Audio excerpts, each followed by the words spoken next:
第二天，在同一行人道别后，萧炎就同青灵一起离开了花宗。只是行至一片人迹罕至的山脉上空时，他们却被4名6星阶别的斗尊拦住了。来人正是天冥宗的人，领头的赫然便是当日吃了萧炎一记毁灭火莲的妖花邪君。萧炎，你毁我天冥宗大事，难道还想这样一走了之不成？你莫要以为药尘进入半圣，我天冥宗就不敢对你怎么样了。妖花邪君风骚地摇了摇手中的折扇，语气森然的道。萧炎瞥了他一眼后，十分平淡的道：你们能守这么久，应该是有人通知的吧？比如花宗的花景。被点名的花景也不隐藏了，从下方的森林里冲出来，就冲着萧炎冷笑道：你坏本宗主大事，今日你就用这条命来补偿吧。至于云玉那贱人，本宗主迟早也会收拾他。萧炎一听这话笑了，然后轻声道：想杀我，光凭你们几个可还不够。随后便放出了自己4星斗尊的气息。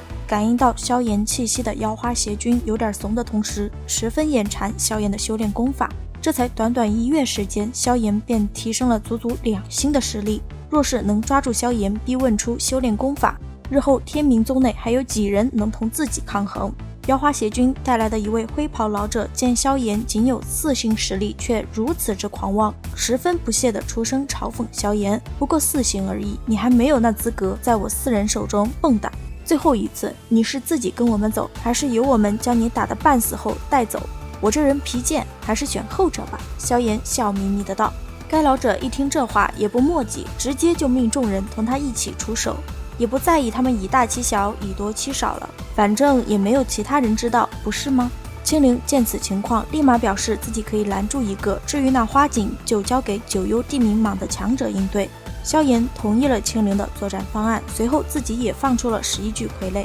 先用阵法提升暗金魁的实力，然后再派暗金魁拖住1名斗尊，自己则将天火3玄变施展到极致，对上了森罗鬼尊和妖花邪君。妖花邪君将折扇一横，就欲划破萧炎的喉咙，萧炎险险避开折扇，就右手成拳朝着妖花邪君的脑袋轰去。妖花邪君手腕一翻，就将折扇彻底打开，随后将其挡于身前，欲硬接萧炎这一拳。不曾想拳头落在折扇之上时，萧炎的异火就从掌心暴涌而出，随后以一种熊熊之势迅速缭绕上折扇，朝着妖花邪君的身体上蔓延而去。袖袍被烧光的瞬间，妖花邪君就调动自身斗气，准备将火焰尽数扑灭，谁知斗气一沾上火焰，就顷刻间化为实质般的冰晶。因此只短短1瞬，妖花邪君的手臂就被一层厚厚的冰晶所覆盖。妖花邪君被吓得仓皇后退，萧炎想乘胜追击之时，森罗鬼尊的攻击就到了。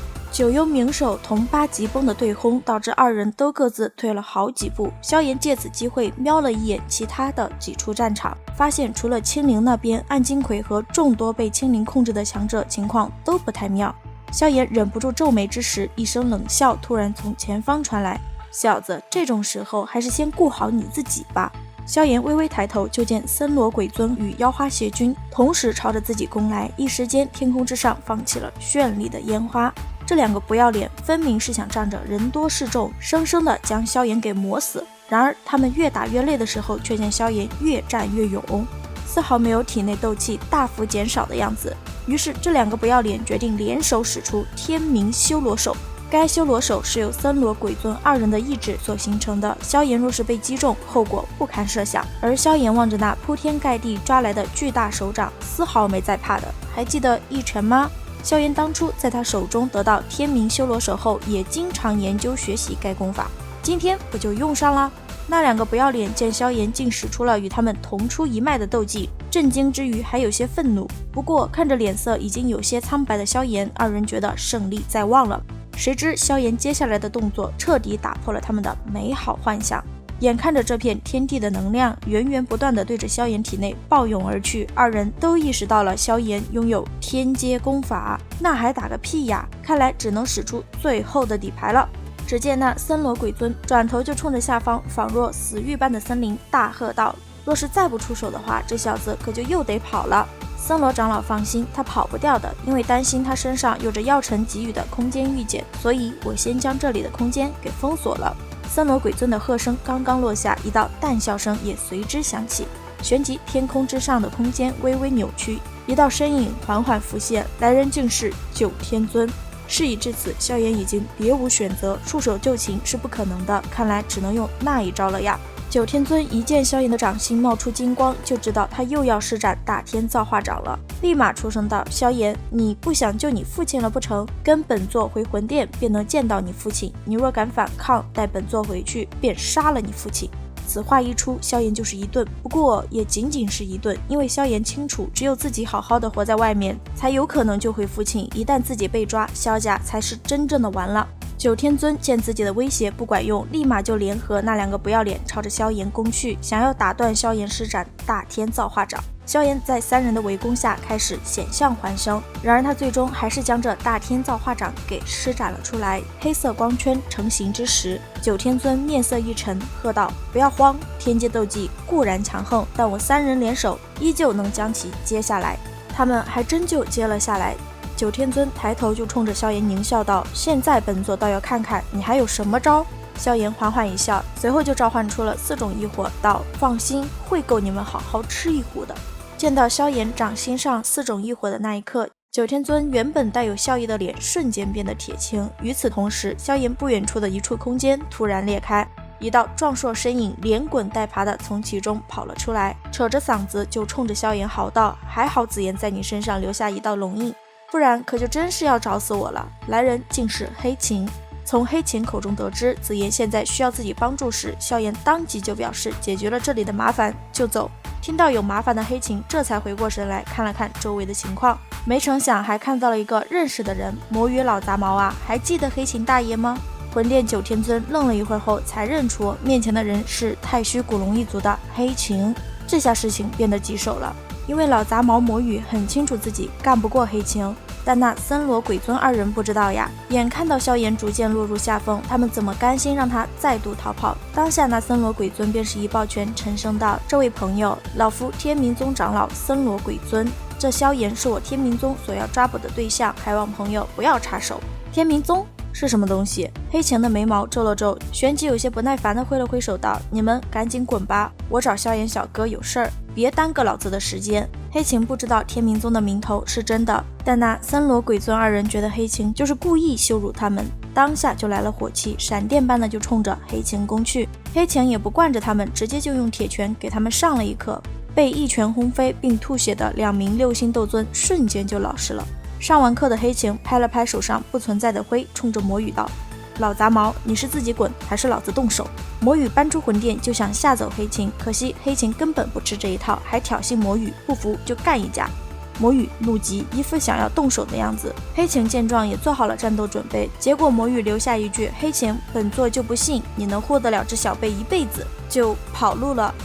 九天尊一跑路，其他人当然是跟着跑啦。萧炎与青灵呢，则是跟随着黑琴前往了位于虚空空间之内的古龙岛。几人的脚刚踏上龙岛的土地，一白袍老者就悄无声息地出现了，得亏是在白天呀。来人是3长老竹离，实力为半圣。竹离一眼就看透了青灵的特殊体质，以及其身上藏有远古天蛇的灵魂，善意地叮嘱青灵，远古天蛇灵魂天生凶戾，极难控制，小姑娘要小心一些，莫要反被控制了。青灵一边竭力压制着天蛇有些躁动的灵魂，一边点头应是。开玩笑，这要是被天蛇跑出来了，不得被拍成肉泥。竹离长老不知道紫妍究竟出了什么事了。萧炎在此时出声道。竹离沉默了一会儿后才说出了实情，都是龙皇本源国惹的祸，紫妍乃是太虚古龙一族的王族血脉，只是当年古龙一族的王突然失踪，连同着紫妍一起失去了踪迹，直到前些年他来到中州才被感知到。他们考虑到紫妍一旦进入成熟期就会成为古龙一族的新王，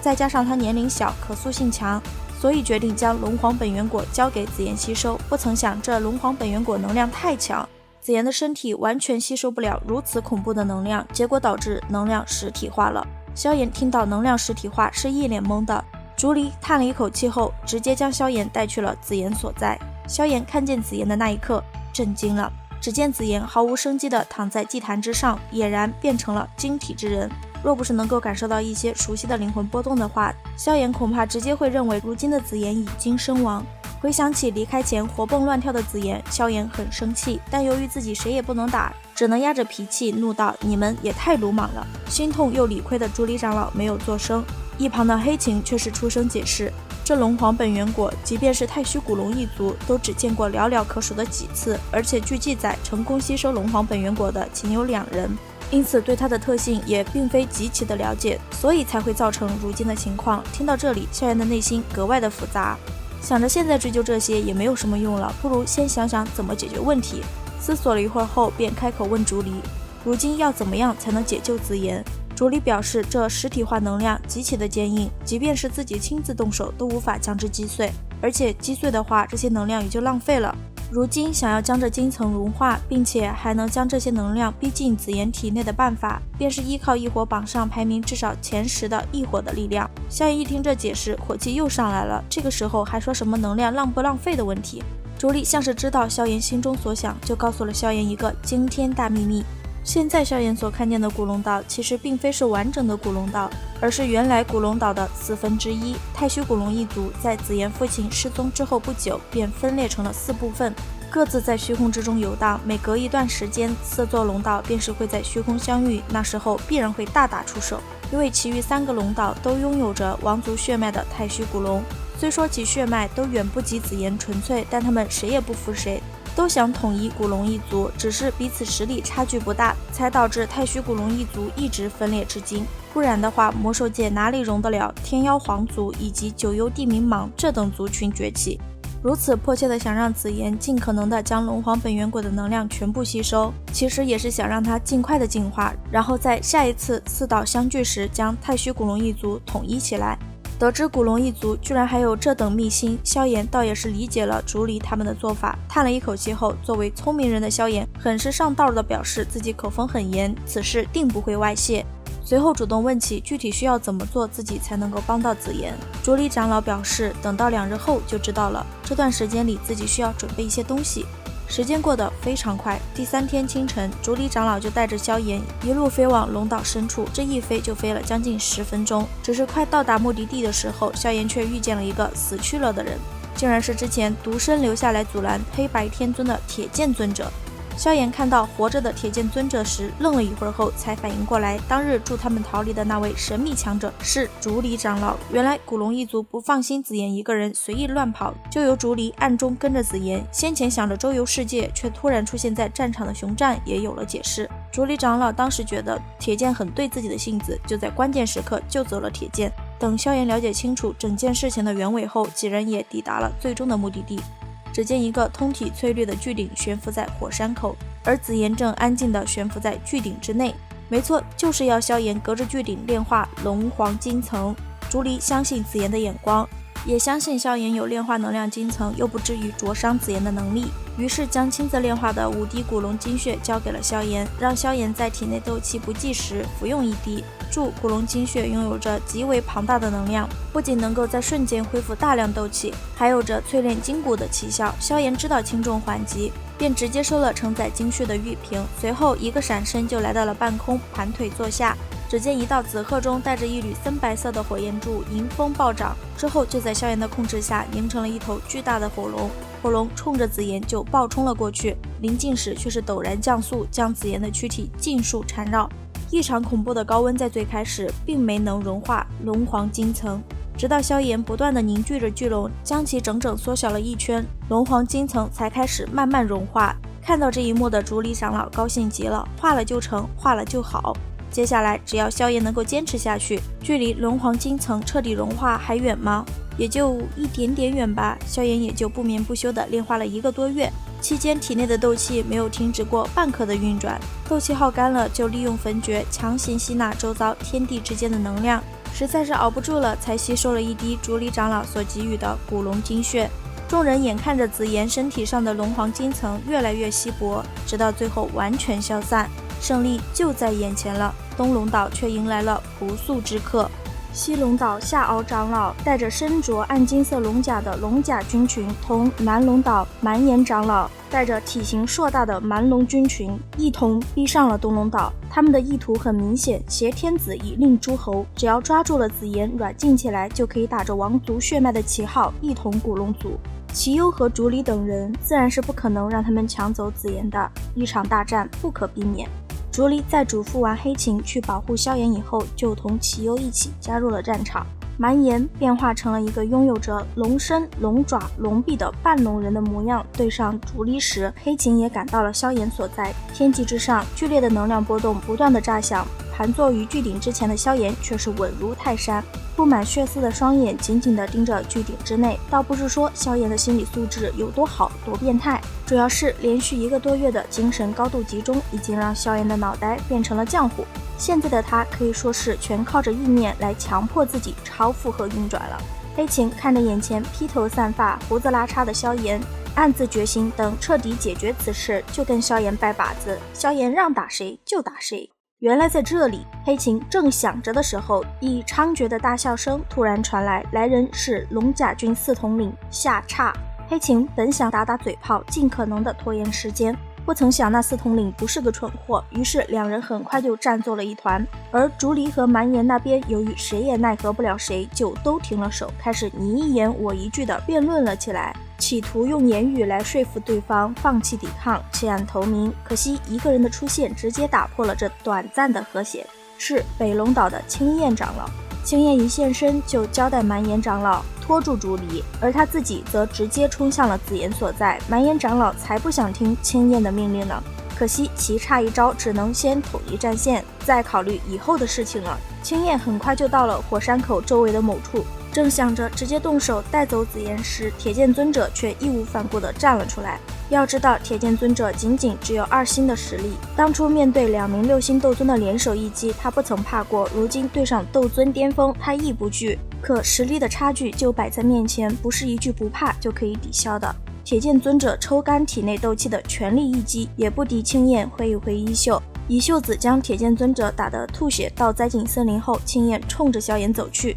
小子，停下你的火焰吧，青焰淡淡的道。谁知萧炎理都不理他，觉得自己被冒犯了的青焰很生气，抬起手掌就朝着萧炎的天灵盖抓去。就在他的手掌距离萧炎的天灵盖 0.01 毫米的时候，却是再也难进一步，是血脉压制大成的王族血脉。青焰意识到这一点的时候，冰冷的喝声也在青焰的耳边响彻。他伤一根毛发，今日你便用命来偿。紫炎苏醒了，青焰立马就想逃，却在转身的瞬间被一道紫金劈链打了个鲜血狂喷，倒飞了老远。之前还在混战的太虚古龙族人们，在感受到血脉压制的一瞬间，都停下了动作。巨顶之内，一道修长的倩影缓缓地出现在了众人的视野之中。该女子拥有紫金的眼眸，神秘而妖媚，一身紫金裙袍，难掩尊贵。裙袍上龙黄舞动，仿若活物。一头紫色的秀发蔓延过那盈盈一握的小蛮腰，然后垂至其紧翘的娇臀处，还有几缕秀发在前方傲人的丰盈处翻飞。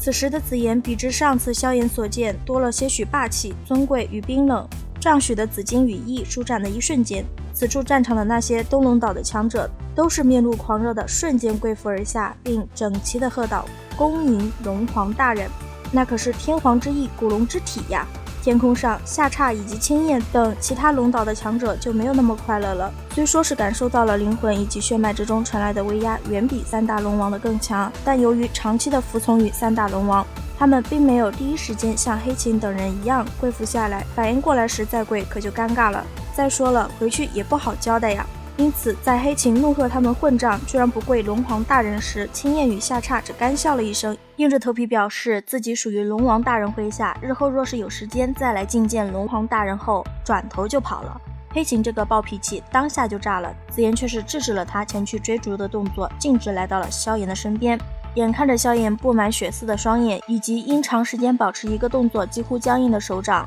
紫炎叹了一口气后，就将指头轻轻点在了萧炎的额头之上，随后一股浓郁的紫金光芒就从紫炎体内暴涌而出，飞速地侵入萧炎体内。萧炎被这种紫金光芒完全包裹之时，也终于是闭上了血红的双眼。嘱咐完黑琴好好照顾萧炎以后，紫炎就前往了竹离他们所在的战场。血脉威压弥漫开的一瞬间，一道道身影都虔诚的跪伏而下，当然也有硬骨头啦。不过紫炎这次很强硬的，直接让他们五体投地。随后紫炎就让入侵者们滚了，并让他们带话太虚古龙一族自古以来只有龙皇没有龙王，他们的那一丝王族血脉，本皇到时会亲自收回。满眼等人听到这话，身体都是忍不住的一颤。龙皇之怒惊天动地。几天后，此时的紫妍为了将龙皇本源果的能量完全吸收，已经再度闭关了。而萧炎醒来后，想要坐起来时，却不知为何只按了一下床榻，就将其生生的按成了一片粉末。经过仔细研究，萧炎发现自己的皮肤之下居然隐隐有着淡淡的紫金之色，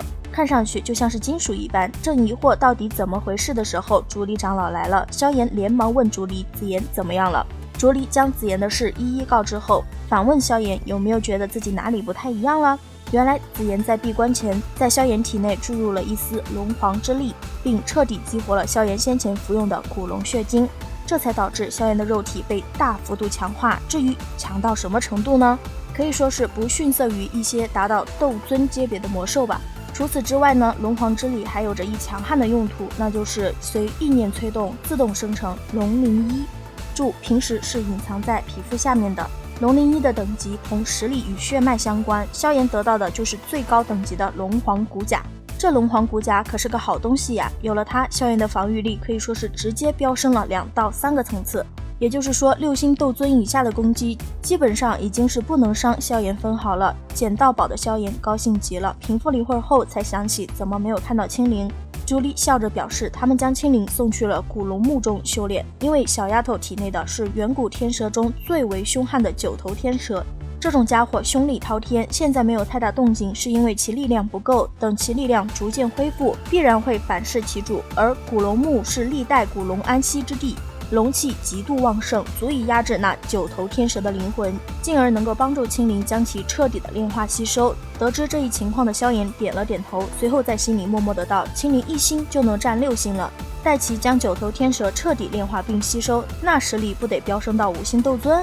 好家伙，这碧蛇三花瞳不愧是号称天下第一的奇瞳。萧炎感慨完，又思索了一阵后，冲着竹离道：自己便在古龙岛多留一段时间吧，若是再遇见上次的事，也好出手帮忙一下。真实想法其实是青灵还在修炼中，他总不好丢下他一个人走吧。龙皇大人的朋友愿意留下，竹离自然是没有意见的。萧炎也没有把自己当外人的意思，确定自己要留下来后，他就问起了竹离，这东龙岛之外的虚空中是否有着雷霆聚集之处。原因嘛，自然是他的天妖魁被天冥宗的那位强者轰得将近报废，已经不能够再用来抗敌了。而想要修复天妖魁，就需要用到雷霆之力。萧炎觉得用7品甚至8品丹药引来丹雷实在是太过麻烦，因此他打起了天地之间的雷霆之力的主意。竹离思索了好一会儿后，最终在萧炎期待的目光里重重的点了点头。东龙岛附近的虚无空间之中，还真就有一处雷霆聚集之地。萧炎盘坐在硕大的黑龙脑袋上，到达虚空雷池时，就见一片将近1000丈庞大的湖泊。看着这一片由雷霆所形成的雷池，萧炎高兴坏了。有了这雷池，别说是暗金魁的伤了，将其余的10具地妖魁全部晋升到天妖魁，也不是什么难事。11具天妖魁就相当于11名斗尊阶别的强者，想想就觉得拉风。已经迫不及待的萧炎冲着那大黑龙就道：黑擎老哥，我这边先进去了，有事儿的话我会发信号的。那巨龙点了点大头后，口吐人言道：这段时间我会守在雷池之外，直到你修炼完毕。若是你遇见什么变故的话，便按照事先说好的发信号，我进去救你。那便麻烦黑擎老哥了。萧炎笑着道，随后脚尖轻点龙头，一火包裹全身，就冲着雷池暴掠而去。半个月后，实际情况同萧炎先前预想的差不多，10具地妖魁已经全部进化成为了金灿灿的天妖魁。那被天冥宗长老轰得千疮百孔的暗金魁，不仅修复了伤势，还进化到了他的极限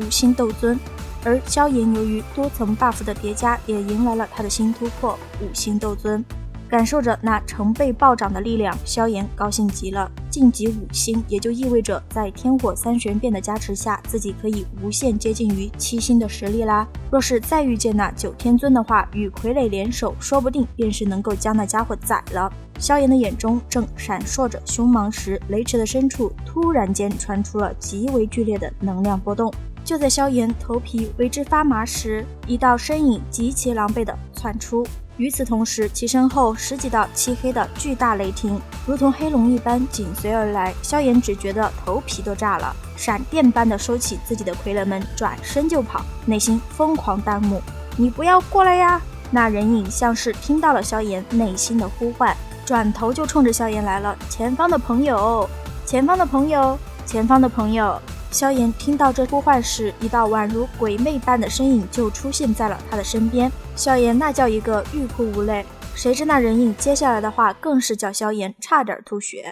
5星斗尊，有没有搞错？这点实力也敢来虚空雷池？这老家伙引来一通大麻烦不说，竟然还歧视他的实力，好气哦！可惜此时的萧炎没工夫搭理这个满头白发、衣着破烂的坑货老头，因为萧炎能感觉到后方的那些漆黑雷霆距离他越来越近了。那坑货老头似乎也察觉到了这一情况，留下了一句：小子，老夫先走一步了啊！就利用空间之力闪现到了千米之外，给萧炎气的当下就爆了粗口。当然速度是不敢慢下来的啦。半晌后，放出古意拼尽全力的萧炎终于是平安冲出了雷池。萧炎努力让狂跳的心平复下来后，才有些后怕的喃喃道：这雷池深处必然有着什么可怕的东西，不然的话不会将刚才那个老家伙都撵得上蹿下跳。谁知萧炎的话音刚落，那老坑货的声音便是诡异的在其耳边炸响：凭这里的那些东西也想将老夫撵得上蹿下跳？若不是担心出手的话会引得这片雷池暴动，老夫早就灭了那些东西。被突然冒出来的声音吓到的萧炎张嘴就想问候这个老坑货，毕竟自己差点就被坑死了。但看了看面前瞪着眼睛虽然狼狈却精神十足的老家伙，萧炎决定不跟老人家计较。哼，才不是因为对方实力恐怖呢。识时务的萧炎转移话题，问起了老坑货所说的那些东西是什么。那老者撇了撇嘴表示，不过是一群有了一点点灵智的雷霆怪物而已。随后像是想到了什么一样，蛊惑萧炎同他一同去雷池深处玩，说是那些怪物是由雷霆之力所凝，能够直接吸收，用来修炼的话可是大补之物。萧炎又不是憨的，且不说被这货坑了一次，那种黑色雷霆随便一道就能轰死他好吗？该老者见萧炎摇了摇头，撇了撇嘴后，有些懒散的道：现在的年轻人啊，胆识越来越不行了。不过相见便是缘，老夫姓芒。姓芒？萧炎想了想，还真没想起来有这样一号超级强者。自己已经不出名了吗？定是那小家伙无知，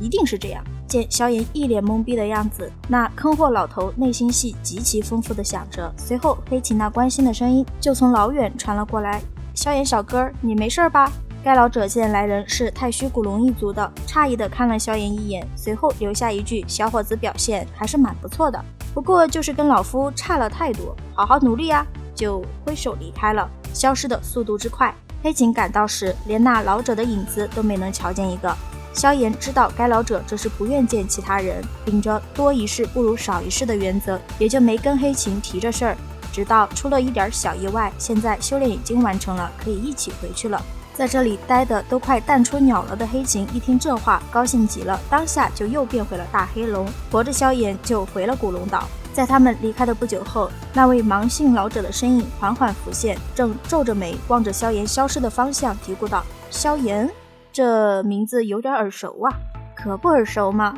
长老不知道给您叨叨了多少遍。萧炎回到古龙岛的不久后，青灵也归来了。此时的青灵虽说没将九头天使的灵魂彻底炼化，但轻松拿捏九头天使的灵魂是没有问题的，其实力也增长到了6星斗尊。萧炎的心里那叫一个馋啊！不过好在是自家战力，勉强可以接受。萧炎在从竹里长老那里得知紫妍还需要很长一段时间闭关以后，决定先离开古龙岛回去星陨阁给药老报个平安。竹离他们也没做挽留，十分耿直地塞了一块空间玉简给萧炎，注该玉简很难制作，数量也少，作用是只要萧炎将之捏碎，其中的空间之力会自动形成空间通道，将萧炎传送至东龙岛。萧炎很清楚这玉简的价值，没有推辞，笑着接过后便对着竹离长老一拱手道：以后若是有事，只要我能办到，必定会竭尽全力相助。竹离长老也是一笑道：一定，待得你回到星陨阁，也替老夫向药尘问一声好。随后冲着黑琴点了点头。接收到指令的黑琴当下就是手掌一挥，撕开裂缝，就将萧炎他们护送到了星陨阁附近。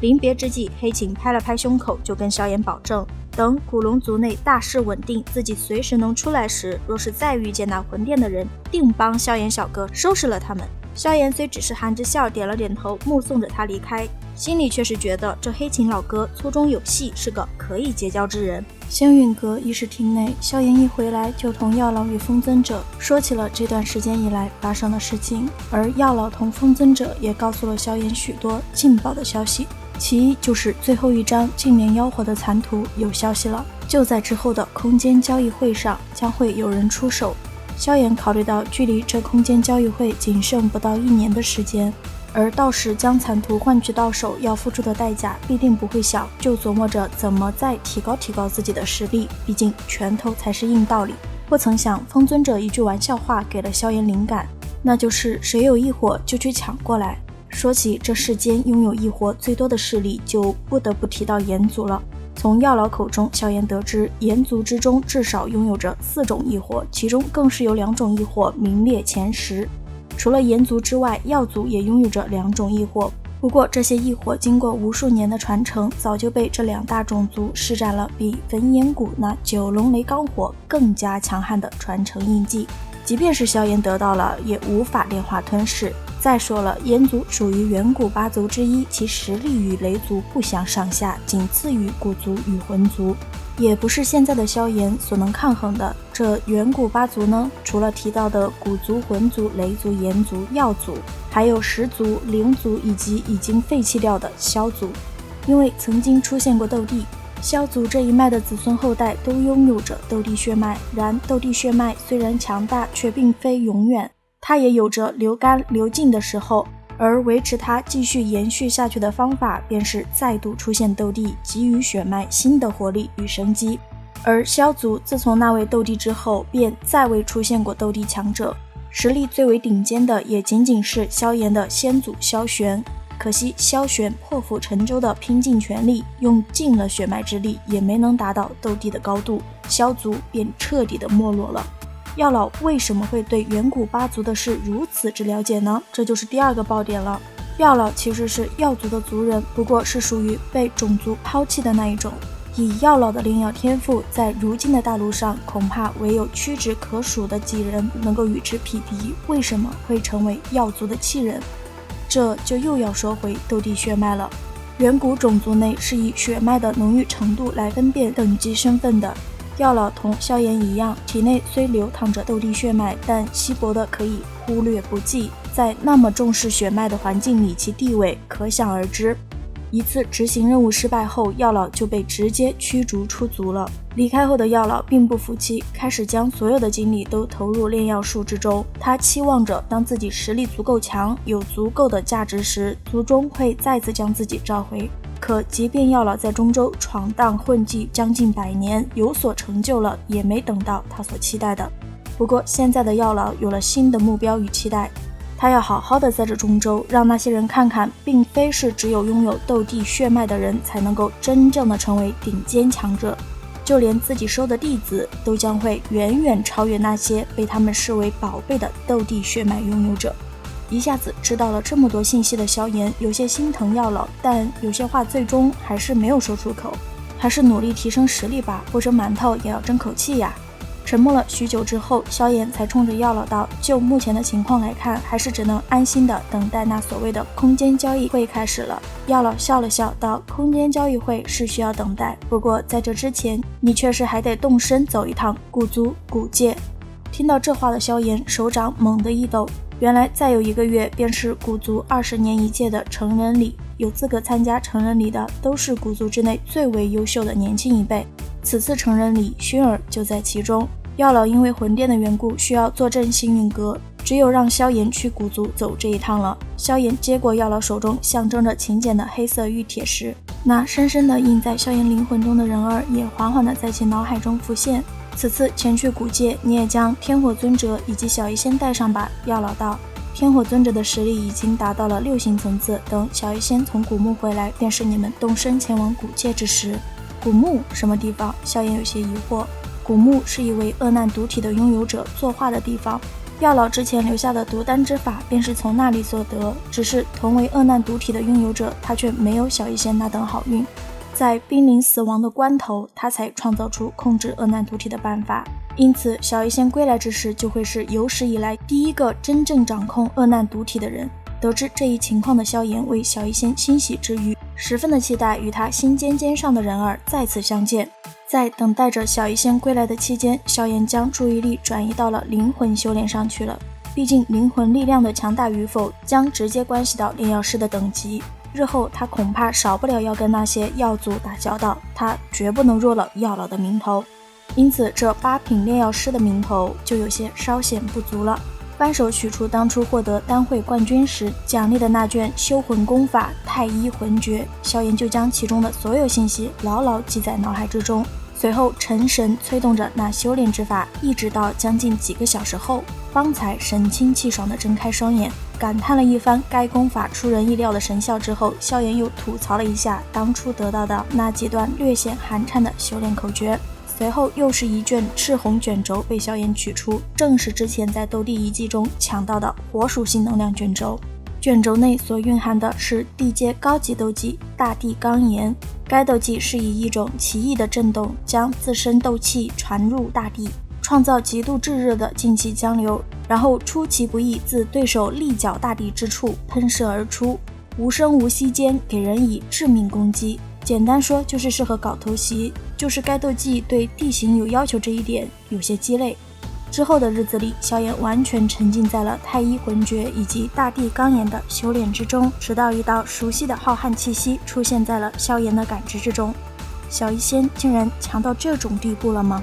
深吸了一口气后，萧炎快步推门而出，一眼便是见到了那正优雅而立的倩影。阳光下的女子已不是满头银发，3000青丝在风中摇曳的样子，与当年萧炎在青山镇第一眼见到她时别无二致。除了那越发成熟动人的气质外，就连其脸颊上的那柔和微笑都是一模一样。现在的她才是当年在青山镇救死扶伤，被无数佣兵奉为心中仙女般的小医仙。怎么不认识了？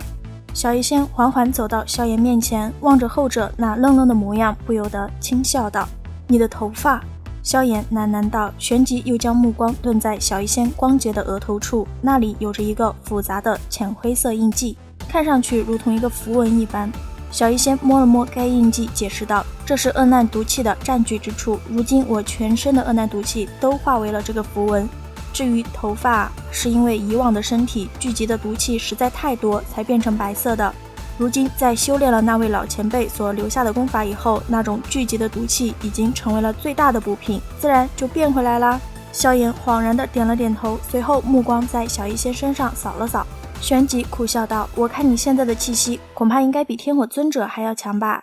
应该是7星吧。”小医仙嫣然一笑道。7星斗尊，萧炎忍不住地轻叹了一口气。这样说起来，就算是小医仙都是接连窜升了3星左右的实力，这让吞噬了一会儿后方才勉强提升2星的萧炎感到极度的失落。为何他认识的这些人就没有几个稍微正常点的？